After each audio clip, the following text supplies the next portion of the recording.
This blood-stained Christ statue in Negombo Church has become a major symbol for the brutal attacks in Sri Lanka on Easter Sunday.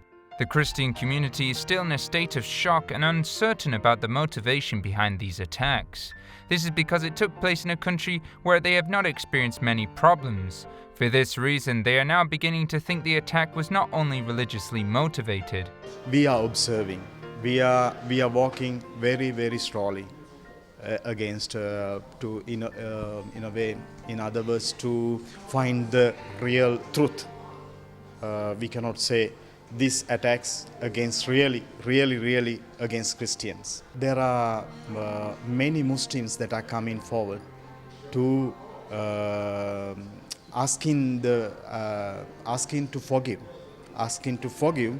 forgive them, because some of their members are involved in it. They are Muslims, and also mainly majority of Muslims are coming forward asking to forgive them. Father Naroshan Bass is from Sri Lanka. He knows some of the victims caught up in these attacks. According to him, although Catholics are very angry about these attacks, they know they are called to forgive.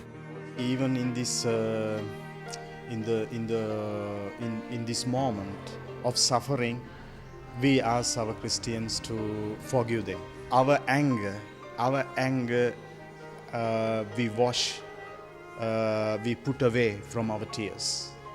There are many mothers, many fathers who are crying, and they have lost their children. And also they have some children, they have lost their parents. Some families are no more. Sri Lanka's ambassador to Italy, who is also a Catholic, believes forgiveness is necessary despite the pain. It's a hard thing to ask for. But if you believe in your faith, you have no choice but to forgive. You have to forgive. And I think the Catholics and the other Christian communities in Sri Lanka are well versed, well nurtured in their faith, and they will forgive.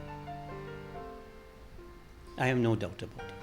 The ambassador says these attacks are a tragedy for the whole country. This is also because Catholics have always been important in relations between different religious communities, especially since the end of the war in 2009. For this reason, there are fears that these attacks could fracture this peaceful coexistence. The people feel we will go back 10 years at least. We have to admit it was on the Catholic community, but we cannot say for certain it was meant for the Catholic community. I believe it was meant to draw attention to a radical Muslim organization. Sri Lanka's ambassador to Italy has received many messages of support from all over the world. However, although he appreciates these signs of affection, for him Pope Francis' constant remembrance of Sri Lanka is very important. Mi ritrovo nello Sri Lanka.